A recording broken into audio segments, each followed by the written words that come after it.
Ladies and gentlemen, welcome back to the Player Zone channel.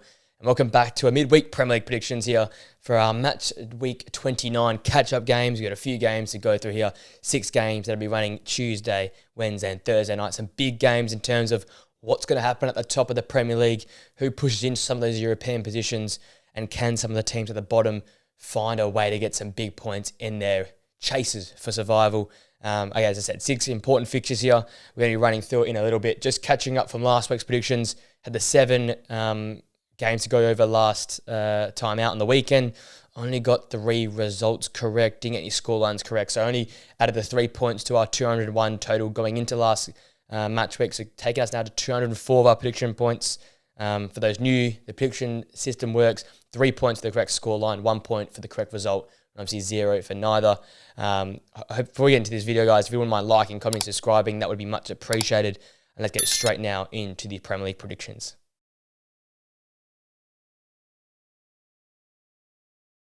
Our first game is the All-London battle. It's Arsenal hosting Chelsea in what is a massive game for the title race. Arsenal obviously winning on the game of the weekend, and will go 2 games ahead of Man City now. So if they win this game, they can put that big buffer on City, make it a game and a half, and put pressure on City. And that was very important, I think, and I believe in the mental side of the game, the mental side of the title challenge. Being behind by so many points, despite those games in hand, is quite worrying, even if you are a City side. So very important game for Arsenal here on this Tuesday night, hosting a Chelsea side that, in many regards, got the better of them in the reverse fixture at Stamford Bridge. So for Arsenal, they come off that 2-0 result versus Wolves, a tough place to go play football, and they produce a solid performance, really good at the back, what we expect from Arsenal. But what happened was they scored important goals and important moments. And over the last 3 games at the Emirates, that has been the problem for them.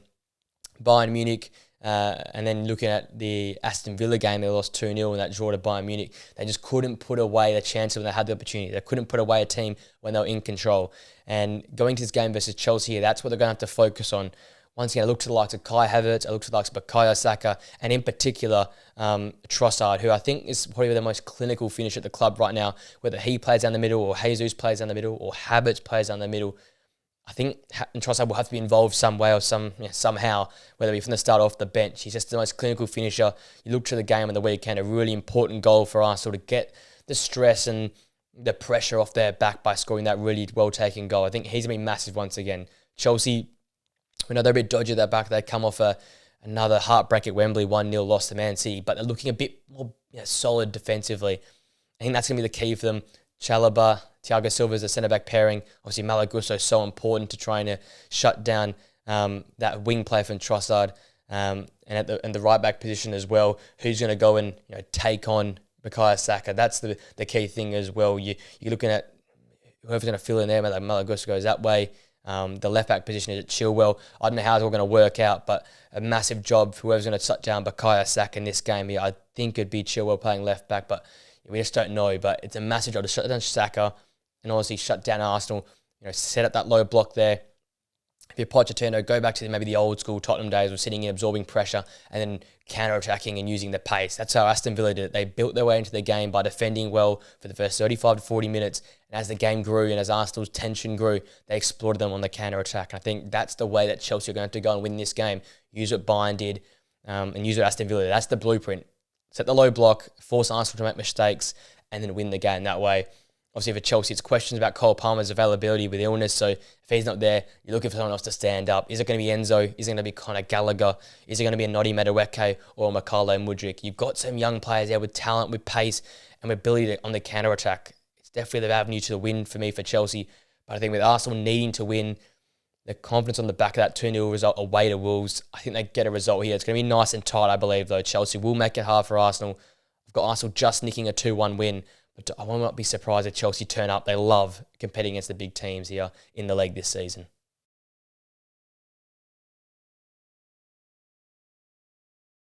Our next game is a mid-table classic. It's Wolves hosting Bournemouth, I believe 12th versus 13. So 2 teams that want to try and push themselves up towards the middle or to the top half of the table. And both teams that play some great football at times. Obviously, starting with Wolves, they come off that 2-0 loss to Arsenal. But boy, they were impressive. Without Matheus Cunha, it looks like he could be out once again for an extended period. Hwang comes into that lineup, and I think he's going to be so important for this team here, alongside the likes of Nori probably as a right winger there, or right midfielder, and obviously João Gomez, who provides that quality and talent in midfield. Those two there are your talented players in the midfield and final third areas. They're going to be your threats to goal. I think though at home, they're going to use what Gary Neal does best, which is being really compact and not give much away defensively. I think that's going to be their structure going forward. We saw Bournemouth last time out versus Aston Villa. They lost that game 3-1, but they were really, really aggressive on the front foot, counter-pressing, high up the pitch, throwing numbers forward. And I think it's going to play into Wolves' hands here. They love that style of football where they can absorb some pressure and then spring the break using their pace up top and using their clinical finishes like Hwang up top there and the creativity from João Gomez in midfield there alongside Tommy Doyle. I think that, to me, their avenue. Look at Bournemouth, the same sort of thing versus Aston Villa, I believe. I know it's away from home, but they'll continue to play that high energy, high pressing, throwing numbers forward. And if they can start being more clinical in front of goal and taking the chances they get, they're going to be a really dangerous side there, whether it be Watara from the start or alongside Solanke there. Most likely Clive is being some great form in terms of creativity. They need to put the ball in the back of the net. And I think another thing, their back line, I've been so impressed with them. But we need a game for them when they need to be really, really solid at the back. Keep out Wolves' counter-attacks. Keep out their half chances because Wolves thrive on those odd opportunities and to capitalise these half chances. So for Bournemouth, I think I got the win this game 2-1 because I think the defence will stand up and I think that front line will deliver goals at important moments. I think the win in this game here, whoever defends better, whoever can deny and starve the opposition of more chances, because Wolves at home is obviously dangerous. Bournemouth are a great side. They play on the front for a lot, but they can be exposed at the back. I think this game here, Bournemouth's defence show up and I start to get the 2-1 win for me.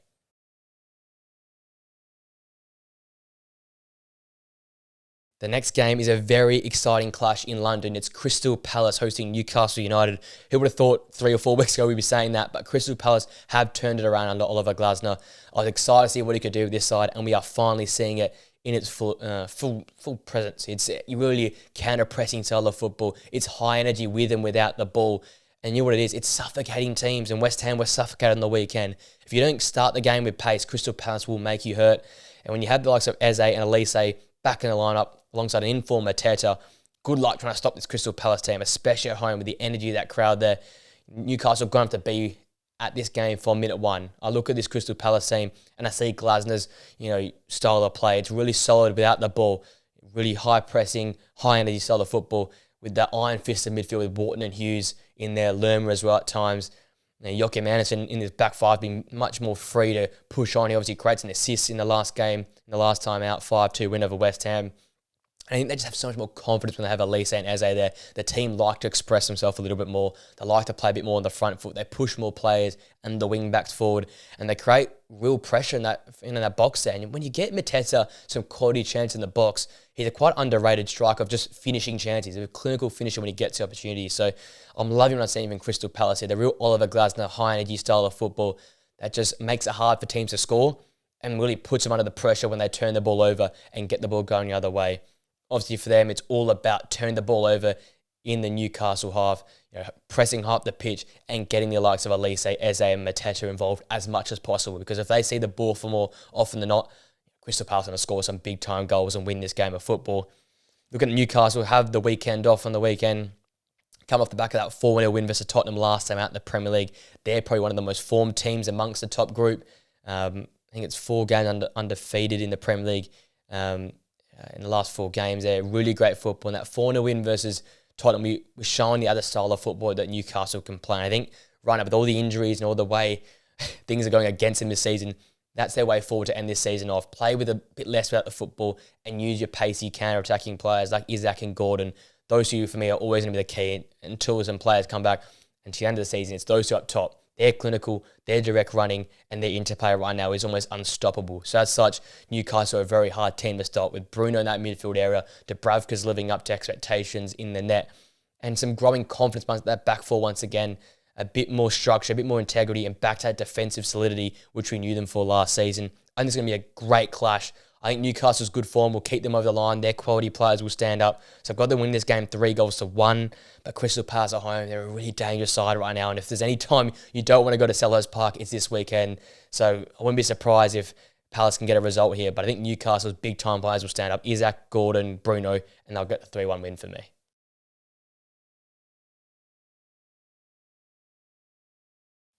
Our next game is in Manchester. It's my boys, Manchester United, hosting Sheffield United in what could be, I don't know, it's sort of a game. It's going to be chaotic. It's going to be uncontrolled at times. And this is what we've come to be used to with Manchester United this season. Obviously, we come off a 3-3 draw versus Coventry, a penalty shootout victory there in the FA Cup. But once again, between injuries, availability, player performances, it just seems to be no focus on the pitch and all the focus off the pitch, on the players, on Ten Hag, on availability, on who's going to be here next season. It's all a calamity right now. So for Sheffield United, it's a great chance to come to Old Trafford and nick something, nick a point or nick a result, because Manchester United's focus is not on the pitch right now. It feels like so much external pressure on the manager, on the ownership, on players, that no one's focused on the performances right now. The performances are at probably an all-time low for this season. There is Casemiro at centre-back. There is Maguire playing injured. No real structure up front. A lack of goals, lack of chance creation right now. It's really all over the place. In Manchester United, we know a bounce-back result is always in the side, but hasn't really got that ability to keep going again and again and again, because it feels like this season has been such a roller coaster. It's been so emotionally draining, mentally draining. I think this side is almost out of energy. The manager's out, the players are out, and it's almost like everyone's checked out. So I think at Old Trafford, United get the result, but Sheffield United coming off a poor result, they'll look to just try and end the season on a high. I think they're obviously well and truly gone. They'll be last in the Premier League this season, but if there's any chance to get a famous win at Old Trafford, this is the time for them.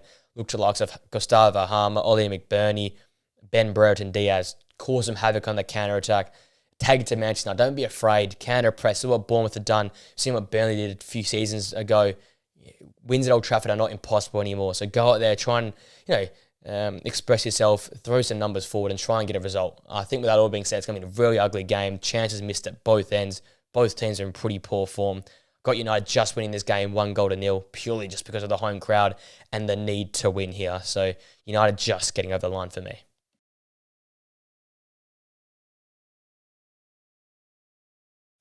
Our penultimate game in this midweek fixtures is a Merseyside derby. It's at Goodison Park. It's Everton hosting Liverpool. And the form guide can go out the window here with this game here. We know these games, these derbies, especially the Merseyside derby, is all about passion. It's all about the want. And it's all about finding those moments and capitalising on it. And that's where Everton can have a say in this game here. Everton come off that very controversial, but I think well-deserved 2-0 win versus Nottingham Forest. They play great football. They took their chances. And we're starting to see that structure come back to Everton once again. I highlighted the wingers as being important players, and they stood up once again. McNeil's great long shot, Adrissa Gana Gay with a great long shot as well. Both beautiful finishes off the post. And I think they'll have to use that similar style here to get a result versus Liverpool, and to an next degree. Take those chances when you get them. And I think once again, it's all the emphasis on your leaders, the Decores, the Adrissa Gays, and your wingers, Harris and McNeil. Whenever Everton play well, I'll say it all season, those wingers are playing well. They're involved. They're creating goals and assists for each other. They're setting up Dominic Calvert-Lewin. When Everton play well, the wingers play well. So I'm looking for those guys to stand up, defending really deep, and then exploiting, trying to exploit Liverpool in the counter-attack. And for Everton, it's so important you take your chances, because they're going to be few and far between, I believe, because Liverpool will dominate possession. They'll dominate the chance creation. Like we've seen across the last 5 to 6 weeks, they come off that 3-1 impressive win versus Fulham. But it's been the same sort of play style performances across the last month. Despite being in poor form or not getting quite the results they wanted, they're still creating similar amounts of chance. They're still dominating possession. It's just in recent games they haven't been able to score or be clinical in front of goal. But Jota's back in that lineup there. They didn't play Nunes or Salah, and you saw the difference. It was clinical edge in that final third. There was dynamism in the final third there. So I'm not sure who will start this game, but I'd love to see Jota play, Diaz play, and maybe go back to Salah there. But I think Nunes has to have a time away from the squad. You want that clinical finishes in front of goal, especially in a derby like this, where you might only get a half a second. Everton will sit back with 2 banks of 4. There'll be 8-9 behind the football, and it's going to be hard to break them down. So when that half chance comes to a player like Jota, I back him to score rather than a Nunes. So for Liverpool, continue to play the way you're playing, but take your chances. If you miss and keep, missing these key chances like we saw against Crystal Palace and Brighton and Atalanta, it's going to come to hurt you. So for Liverpool, take your chances. For Everton, be compact, utilise those key leaders, try and expose Liverpool in the counter-attack. That's your way to go. That all being said, though, I think Liverpool, with the need for this win to keep their title race alive, coming off the back of an impressive result, Trent being back, a bit more of your style of football coming back and your confidence coming back from that Fulham 3-1 result. I think they get another 3-goal win here. I'm going with a 3-0 victory and have too much firepower to Everton for Everton to really stop in this game here.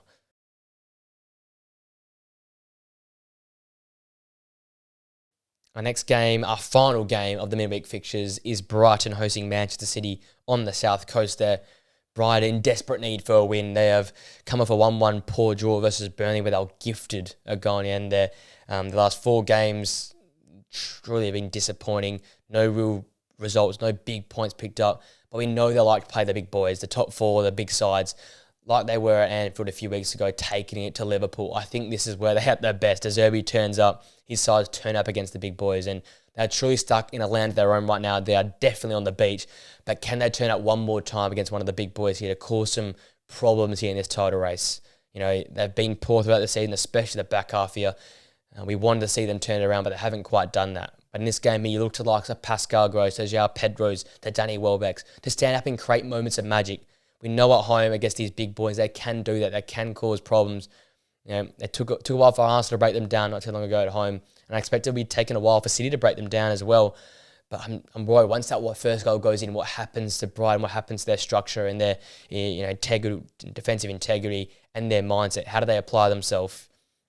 Man City come off a impressive 1-0 win versus Chelsea in the FA Cup after such a quick turnaround from that Champions League tie. It's going to be their 3rd game in the space of a week, I believe. So they're going to be very tired. You'll see some rotation in that squad there, but Pep's side, with the depth they've got, the robotic style where they just keep going and going and going, I always have to back them in here, especially against Brighton, who we don't know what sort of side's going to turn up. I'm looking to the likes, once again, of Rodri and Foden and Kevin De Bruyne, these more consistent players to continue to show up, continue to put in good efforts. I wouldn't be surprised if Julian Alvarez is the difference maker in this game for me. One of the fresher legs, hasn't seen as much football with some of the key players in this side.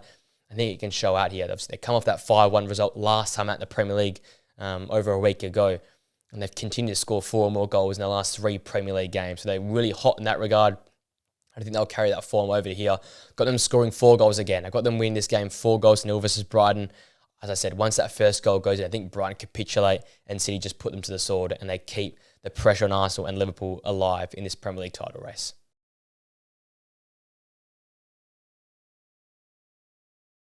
With that being said, ladies and gents, that brings my Premier League predictions here for the match week 26 catch-up games to an end. We've got 6 games here in the midweek. Very exciting. All our title race contenders are playing. We've got Manchester United and Newcastle who are chasing these European positions playing as well. Obviously, big games like Sheffield United trying to get a big 3 points at the bottom of the table there as well. So very exciting games. Love the Premier League during the week. If we don't have Champions League, we've got Premier League at the moment. So the world of football is absolutely love and life. There's some great games to feast your eyes upon. Let me know in the comment section down below. What are your thoughts on some of my predictions? Who are you predicting to win these midweek match week fixtures? And if you did enjoy the video, guys, please make sure to smash a like on it, subscribe to the channel, press that post notification bell so you know when I upload the podcast, predictions, reaction videos, all that good stuff. And please keep supporting the channel. We're on the road to 500 before the end of the season, before the start of the Euros. So any subscribers would be much appreciated. Make sure to share the channel with mates who enjoy this type of content. With that all being said, ladies and gents, I hope you have a great week today. Enjoy the midweek football action, and I'll see you guys on a video or podcast very, very soon. Till next time, guys. See you later.